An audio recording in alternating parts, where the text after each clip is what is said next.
Bonjour, chers amis de mon cœur. Nous sommes de retour avec une autre lecture humble du Livre des Esprits, un livre écrit par Allan Kardec et les Esprits. Dans notre lecture précédente, nous avons parlé des esprits imparfaits qui sont divisés en 5 classes.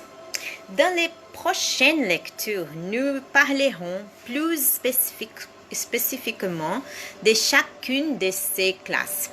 Dans le monde de l'expiation, comme c'est le cas de la planète Terre, habitent des esprits imparfaits qui sont là pour apprendre des leçons et s'améliorer.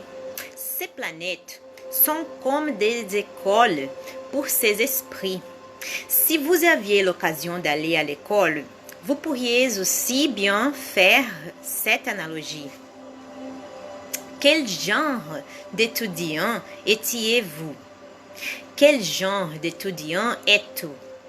Quel genre d'étudiant voulez-vous être? Quel genre d'étudiant serez-vous désormais? Malgré tout, de temps en temps, sur ces planètes expiatoires, des bons esprits apparaissent qui se fixent pour nous donner les bons exemples.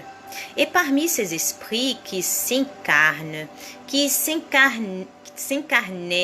et qui s'incarneront, les plus grands est Jésus. Alors, nous sommes à la troisième ordre des esprits imparfaits. Et à troisième ordre, nous avons la 10e classe des esprits impurs. Ils sont inclins ou mal et en font l'objet de leurs préoccupations. Comme esprit, ils donnent des conseils perfides, soufflent la discorde et la défiance et prennent tous les masques pour mieux tromper. Ils s'attachent au caractère assez faible pour céder à leurs suggestions afin de les pousser à leur perte. Satisfaits de pouvoir retarder leur avancement en les faisant succomber dans les épreuves qu'ils subissent. Dans les manifestations, on les reconnaît à leur langage. La trivialité et la grossièreté des expressions chez les esprits comme chez les hommes est toujours un indice d'infériorité morale, sinon intellectuelle.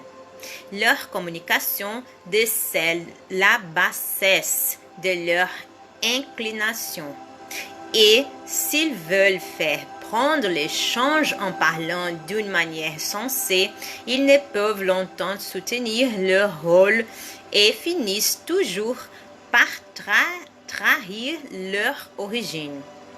Certains peuples en ont fait des divinités malfaisantes, d'autres les désignent sous les noms de démons, mauvais génies, esprits du mal. Les êtres vivants qu'ils s'animent quand ils sont incarnés sont inclins à tous les vices qu'engendrent les passions viles et dégradantes, la sensualité, la cruauté, la fourberie, l'hypocrisie, la cupidité, l'avarice sordide. Ils font le mal pour le plaisir de le faire, le plus souvent sans motif, et par haine du bien. Ils choisissent presque toujours leurs victimes parmi les honnêtes gens. Ce sont des fleurs pour l'humanité.